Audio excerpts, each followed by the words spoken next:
Welcome back, ladies and gentlemen. This is Nite Misfortune bringing you round 2 of the September Serpent's Open qualifier for the fall season final. I took some Zyrtec, so hopefully I will sound a little less congested and have a lot less sneezes and coughs. So fingers crossed. That was an awful first round. I apologize. Anyway, this is a very special match, as you guys are aware. Those of you that have been following Supreme Commander 2 know that this is the most classic matchup we can possibly have in Supreme Commander 2 right now. But these players are not playing their normal factions, so let's introduce them. Starting with our player to the left, it is our green UEF commander, because he is actually playing random this tournament. It is Iron Commander, and he's opening up with a double land factory. His opponent is none other than FoxTermelon, and he is our white AN commander, but he is playing random this tournament as well. So FoxTermelon getting a little more lucky, pulling his main faction here on Powderhorn Mesa. Powderhorn Mesa was Iron's pick, so we will see what he does. I have seen them play really epic matches. Iron, I will say, and this is not to discredit FoxTermelon, but I will say that Iron has a more balanced game across all factions than FoxTermelon does. So I feel like in general this matchup favors him more. But in this particular setting, of course, FoxTermelon playing his main faction here, it's going to be difficult.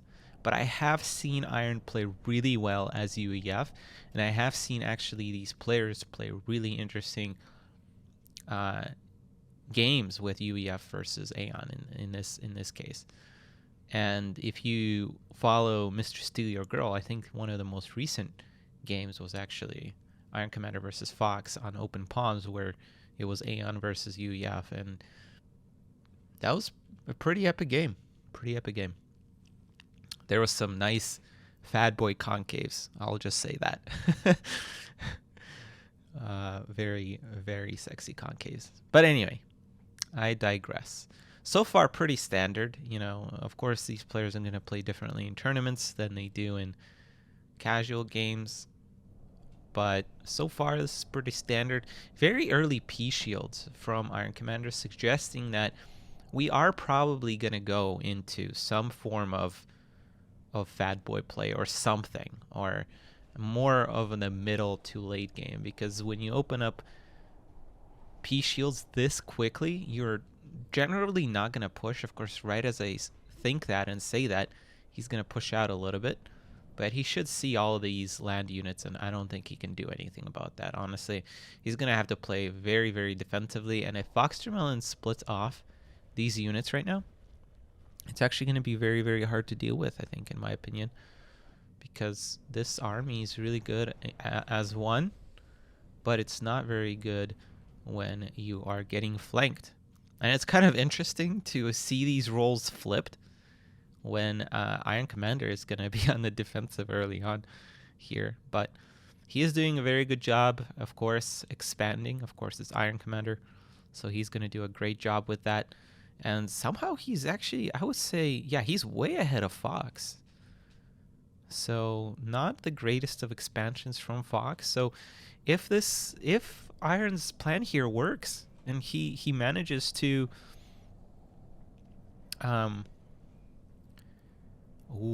okay, I'm going to talk this in a second.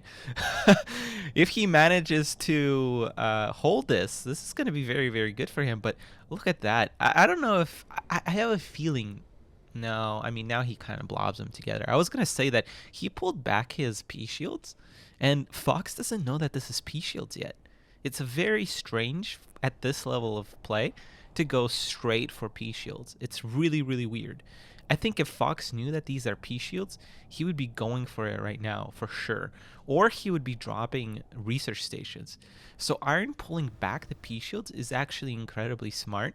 But I think Fox would know that if he pushed in, if he only saw a couple of tanks in the front, I think he would know. And I think Iron knows that he would know.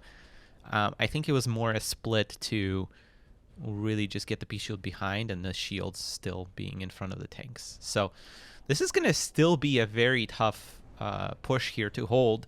And again, if FoxTermelon realizes that these are P shields, there's nothing stopping him from taking this blob and just running through Iron Commander's base. Nothing at all. Which is why we need a point defense here, and ideally like right here, or maybe somewhere here.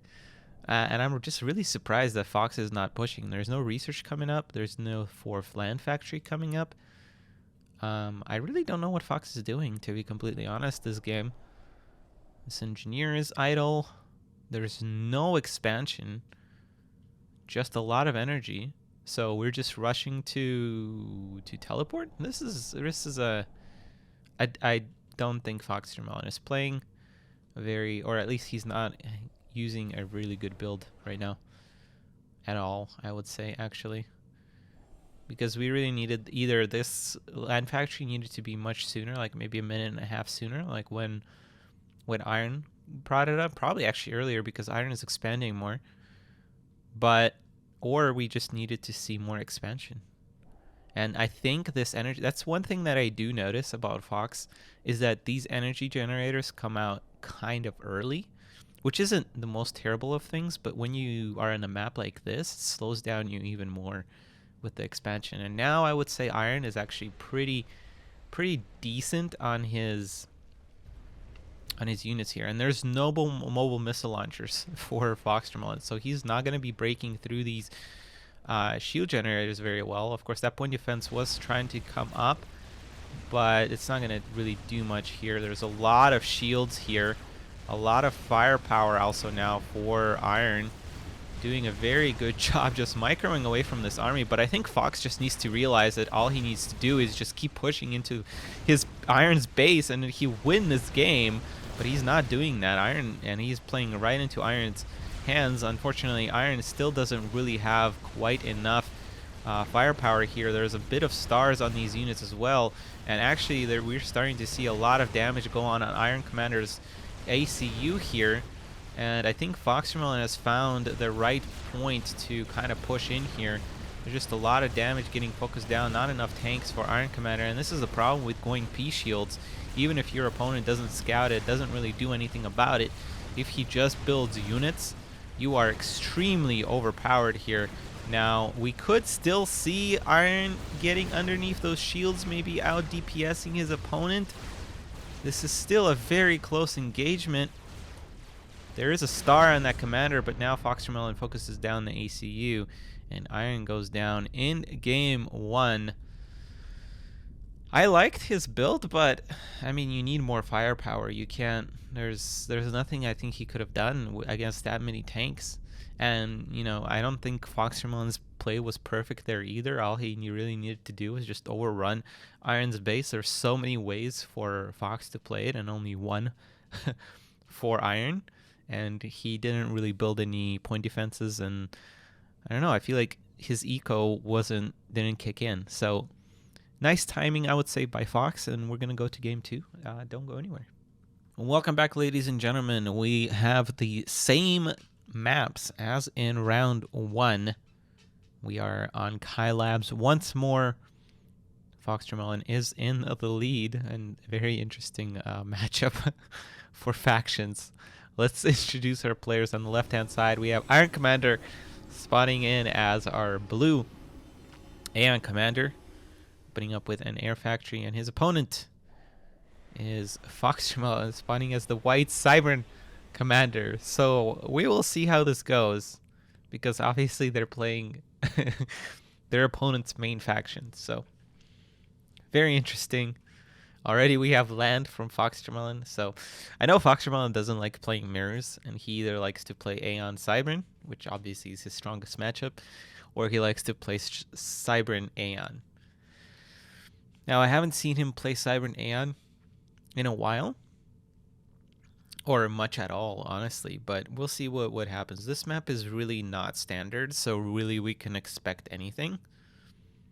And honestly, like I said in the last round, the amount of times that we see experimental play on this map is actually pretty pretty often. So we'll see what FoxTermelon does here. I imagine there's going to be adapters coming out. Iron, of course, already scouting. So he's going to see the double land factory. Actually, a really nice scout here. He's going to start bombing the engineer. And I imagine he's going to go straight for that land factory up front. Yep, that is correct. Loyalists are getting bunched up there. Some pathfinding issues, I think, probably. And that engineer might go down. Still no adapters, so I'm really curious what... Ooh, nice. Iron tried focusing on that amass just as it came up, but I think it was just a little too ambitious there with just 2 fighters. If he had 4 or 5, maybe, but yeah, no. one bomb is not going to finish a mass extractor being built, even if it just got placed. But yeah, nice expansion already, I think, from both players. And a lot of land factories coming down. Honestly, I like this position for Iron a lot more. Because there's still no... There's still no adapters. There's still no Brackman. Which I think is what we need on this map, 100%. And, you know, I think I've actually played FoxTermelon a couple of times with him playing Cybern. And I feel like every time he goes for the spam of loyalists, and that's just not good in my opinion, especially on a map like this. I mean, there is a point where you can just flat out run your opponent. But if your opponent is pretty good in keeping up with land production like Iron is doing, 3 land is really, really good. You know, there's probably not going to be a good opportunity for that.